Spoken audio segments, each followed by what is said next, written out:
paid a visit to a big retro arcade called the Heart of Gaming last week, a place several of you in the YouTube comments of some of my other arcade walk-around videos very enthusiastically recommended I pay a visit to if I ever happened to find myself in London for any reason. After I'd uploaded a couple of videos of a few smaller London-based arcades last year. Well, as it happened, I had another visit up there planned to watch Stage Fright, the theatrical version of the hit BBC TV show Inside No. 9, along with a friend. I asked if he'd be interested in staying overnight in London and paying the arcade a visit the next day, and despite not really being much of a gamer as an adult, although he was as a kid, he was also keen to check it out. The Heart of Gaming is based in Croydon, South London. You can't get there by tube train on the London Underground, but it was easy enough to get to with a quick overground rail trip from Victoria to East Croydon Station, and the venue was only a short 10-minute walk or so from there. According to the internets, the Heart of Gaming's been around since 2013, originally founded by two arcade gaming enthusiasts who salvaged and restored a number of arcade machines from other London arcades. The original venue opened in North Acton in London, but has had to move around a few times since then. The lads even had to recover after a break-in in July 2015 in one of their old premises where they had £5,000 worth of equipment stolen, so fair play to them for keeping it going, as I can imagine that might have been the sort of experience that would make some people just want to throw in the towel after something like this and go back to their boring office jobs. The first thing that really hit me about the venue when we first walked inside was just how big it was. The website says that they've got around 60 plus arcade cabinets under one roof and 20 different types of console. We arrived there pretty much bang on its opening time, and the place was pretty deserted, which meant I could go around getting some footage of all the cabinets without having to stick my camera in anyone's face, which is nice. It did get busier during the 3-ish hours we spent there. They had a very nice selection of big sit-down driving cabinets and light gun games, which tend to be the games I tend to gravitate to the most, as they generally provide an experience unique to the arcade environment that you can't so easily replicate at home, with their massive multiplayer link-up cabinets and giant recoiling guns. As well as the driving games, they also had two Afterburner Climax sit-down arcade cabinets, a game I played a lot at home on the PlayStation 3, but have never ever seen in an arcade before. I'd seen pictures of the Afterburner Climax cabinet before, but something I didn't realise was that it actually moves around, just like its original 1980s great-granddaddy. Something else I was previously completely unaware of was that these two cabinets were linked, meaning that it had a two-player team battle versus mode. That's bonkers that I'd been a fan of this game for such a long time and had no idea that it supported multiplayer. It's a shame this feature wasn't carried across into the home ports. They also had a pair of the bright yellow Outrun 2 SP Deluxe cabinets. The first time I've ever seen this Sega Lindeberg variant of the game out in the wild too, having only ever encountered the Sega Chihiro versions of Outrun 2 and Outrun 2 SP before. They also had a Sega Rally 2 twin cabinet, something I'd only ever seen in the arcade way back in the 1990s, but had never actually played back then.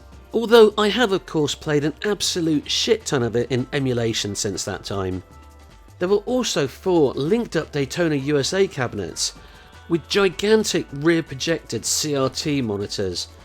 At least I think that's how it works anyway. I'm not some kind of arcade monitor aficionado or anything like that. This was the first time since the 1990s I'd seen this particular variant of this cabinet too, still looking just as much of a beast of a cabinet today as it did when I was a teenager. There was also a sit-down Space Harrier, but sadly it was out of action. One thing which I was hoping to see there, after seeing this image on the website, was an F-Zero AX cabinet, but this was also sadly MIA. Also, in another picture, it looks like at one point they had a twin sit-down Scud Race, but again, couldn't find it. I know maintaining old arcade cabinets is a full-time job in itself though, so I'm never really surprised if there's a cabinet or two missing that I thought might be at a particular retro venue. Another teeny tiny niggle is that it felt like the brake pedal on the Outrun 2 SP cabinet I was on didn't seem to work very well. I was able to get around this though by using the gears to gear drift, which I previously made a video tutorial all about, if you too would like to become an Outrun 2 master just like me. The amount of working cabinets on display though was very impressive. It looked like there was an area out near the back near the toilets where there were various cabinets receiving a bit of TLC. I think it looked like there might have been a little bit of restoration work going on near the front of the arcade too. To be honest though, as our time there was a little bit limited due to the fact we had a specific train we needed to get back on, I didn't really tend to focus too much on the area where all the consoles were. On the light gun front, something there I'd not seen previously in an arcade was Virtua Cop 3. Something in fact I'd only recently got to play in emulation for the very first time. So it was very nice to try it out here in its 2-player mode. I loved the fact as well that they had 4 generations of House of the Dead cabinets all lined up next to each other. Unlike the arcade bars where you pay for tokens, the heart of gaming has a flat entrance fee, and all of the games are on free play once you get inside. An adult all-day pass is £20, and there are various different payment tiers for families, students and children.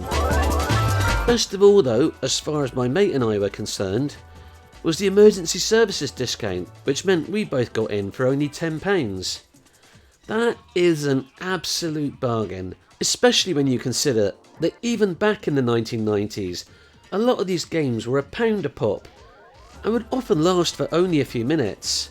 There was also a retro game shop located to the right of the arcade, which looks like it was actually connected to the venue, as there was a door connecting the two, and it too also had a few arcade cabinets inside. This little peek into it though was as far as I got, as by this point we were running a bit late for our return train to Victoria and had to get our skates on a bit. So let's now just have a bit of a focus on a few individual arcade cabinets. Quite often in the past I've had to overdub the video audio when I do this, as the arcade bars and amusement centres are sometimes playing some music in the background that can cause a content ID match on YouTube. There were no issues here with that, but mystifyingly a couple of videos I recorded came out with no sound. There's no mute button on my camera when I'm recording video, so fuck knows what happened there. I had been swapping back and forth between the phone's built-in much better quality camera and a little cheapy hands-free USB plug-in one that I can clip on my glasses, so I'm not sure if that confused it or some of that, I don't know. Anyway, just thought I'd mention it in case you are wondering why I'm sometimes swapping to an overdub bit of background music. Capiche?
with these ones, it's like if we do Streetfighter, it's like a weird Japanese layout, so like you'd be on one side, I'm on the other. Oh, I see. Do you want to do that? Yeah, I could do. All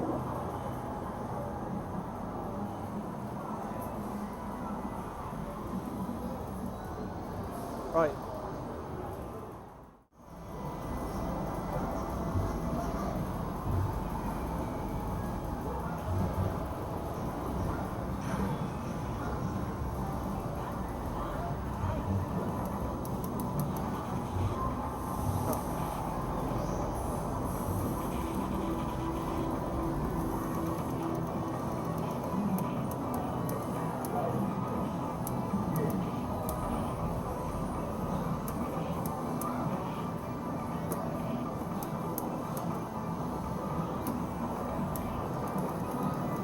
Ah!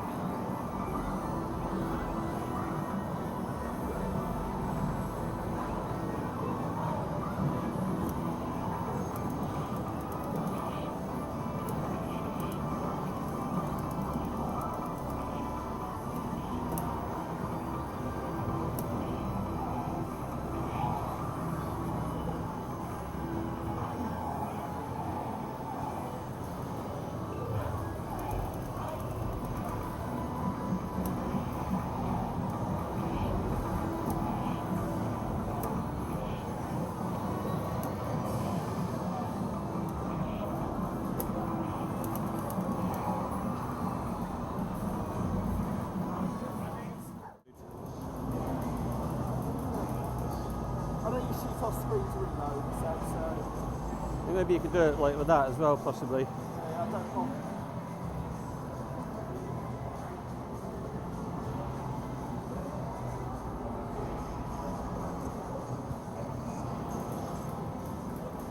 Right, I'm blue, You're blue and I'm you're yellow.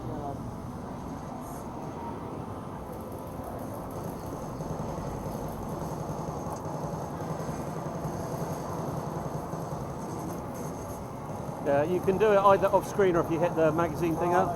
Oh shit, I just...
Oh man, that's like impossible.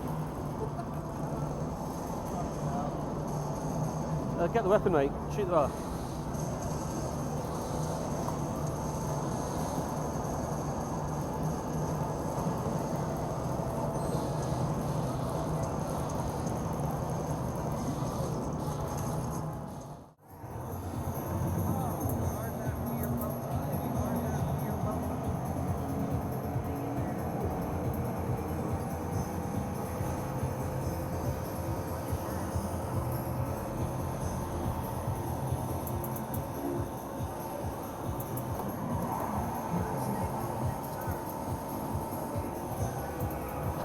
Just so you're resignedly shaking your head there.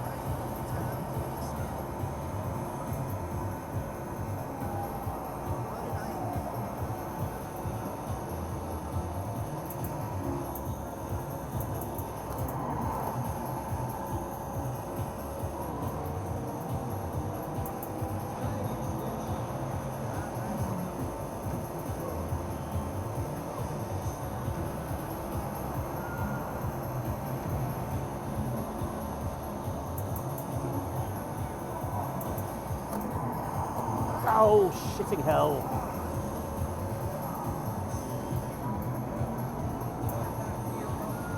Did you just give me a little bump?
Oh, there's my brake.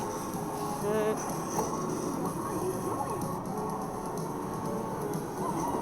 Oh,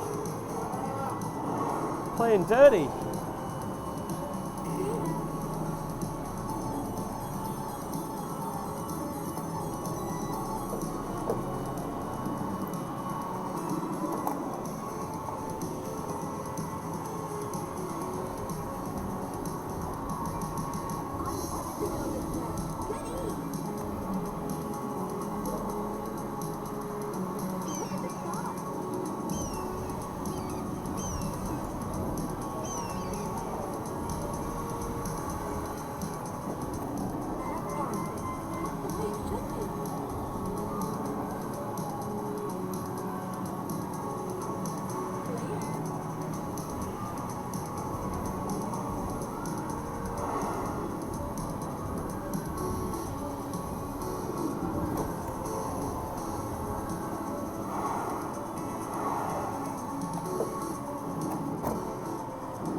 My brake's a bit unresponsive.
So when you step on the pedal, it like puts it into slow motion mode. Oh, I see, right. It looks like the slow-mo bar is like just one between the two of us.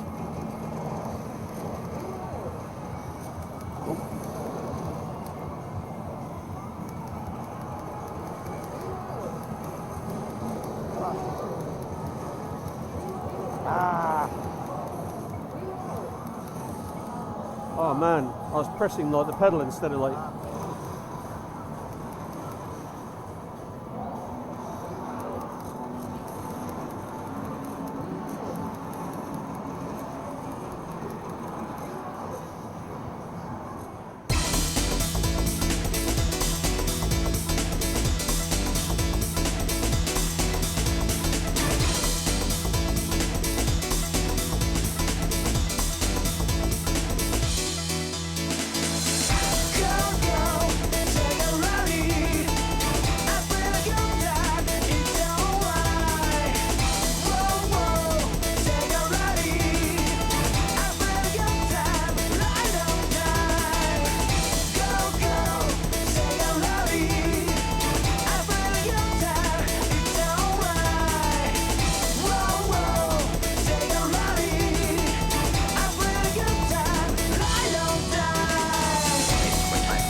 So this one is the one, it's got easier to do super moves So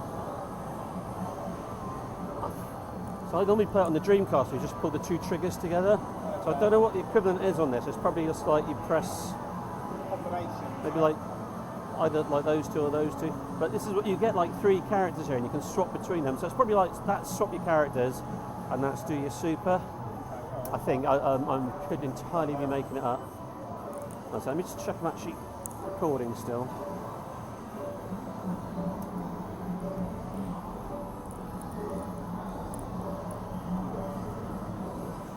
Oh, we're on the wrong side. Are we? Oh no, we're not. Ignore me.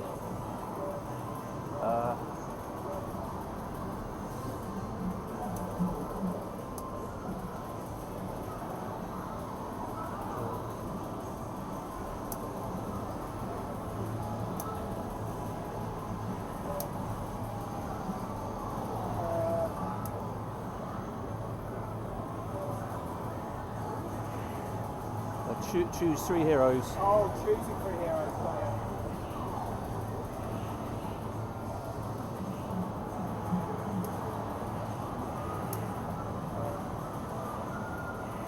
So you can swap between your characters. I think it's by pressing.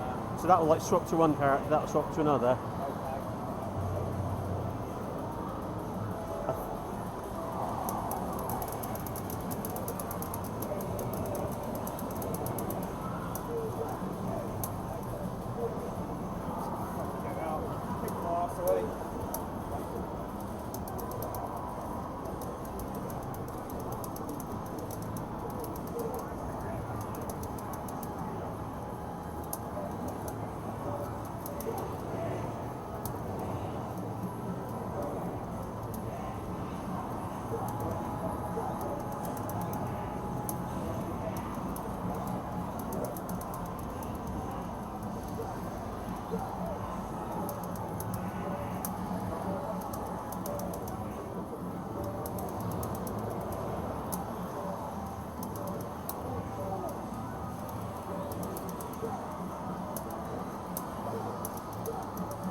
Yes, those 2 buttons for the super. So you're at max, yeah? You got it. You got it.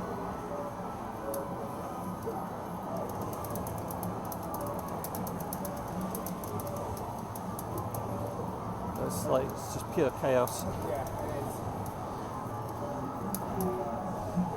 Ah, you killed my Akuma.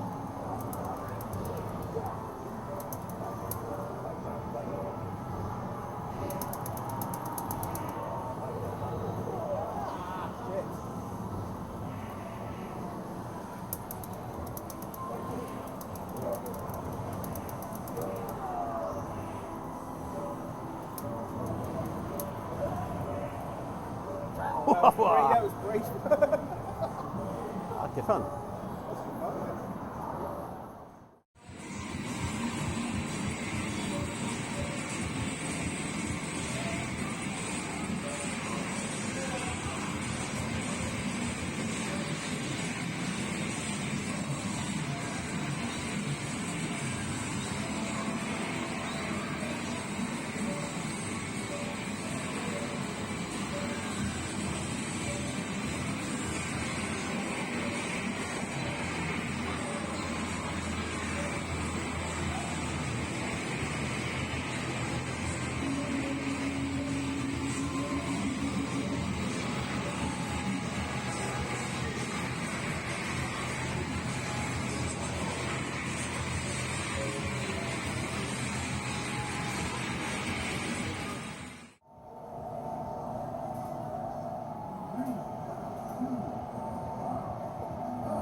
Jesus, the feedback on the wheel is crazy. That is really strong.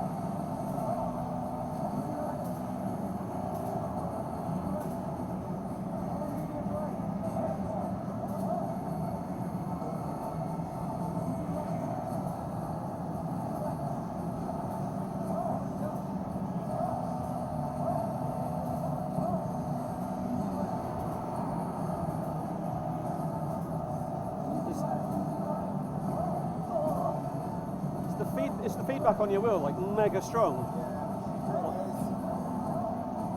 Like kind of in danger of like taking an arm off strong. Yikes.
Yeah, boy.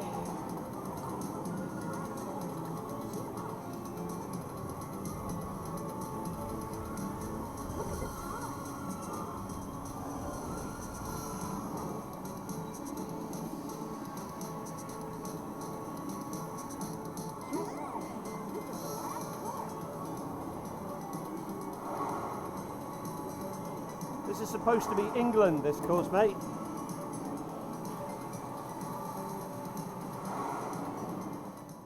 You need to... Is that going to keep me with the same characters, or can I re-choose? No, I've got the same ones. So you've got, like, you know, Spider-Man there, Doctor Doom, Juggernaut, Wolverine, you've got like all the Streetfighter ones.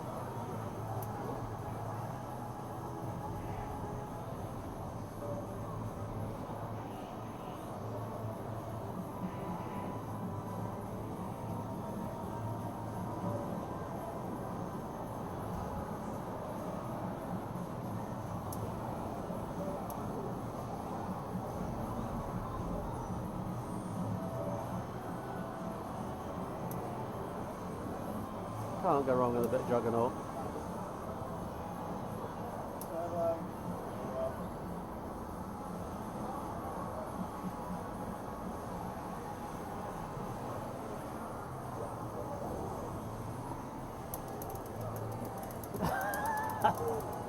Eat my proton beam, bitch.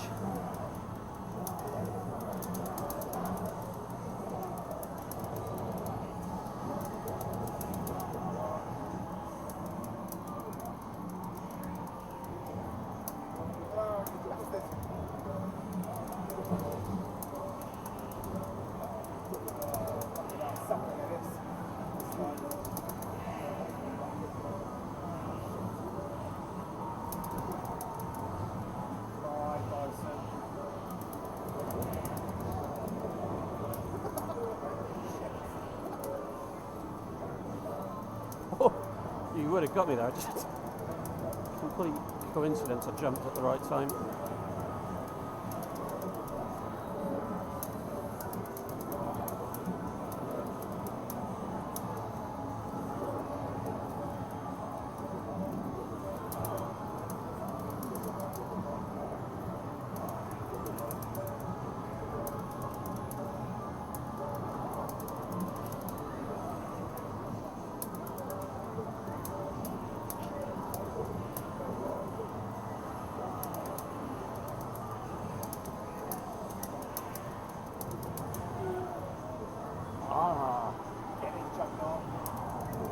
You're going to pay for that, Juggernaut.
See ya.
There we go then, the Heart of Gaming arcade in Croydon. To all the people who recommended it to me, yes, you are correct. I did very much enjoy my visit there. And if you, dear viewer, are one of those people, let me know in the comments what your particular highlights of your visit were. I personally was very impressed with just how big the venue was, and what a great selection of games they had, especially as there were some I'd never ever seen before in their real life arcade forms, and some others that I just hadn't seen in absolutely years. We were only able to stay there for about 3 hours, and the time absolutely flew by. I could have quite happily stayed there for a few more, and for just £10 I felt we really got our money's worth. Even if we'd paid the full price, I still think it would have been great value for money. So the Heart of Gaming gets a hearty, see what I did there, thumbs up from me. Anywho, that's all from me. Thanks for watching, and I will hopefully catch you on the next video. Bye bye.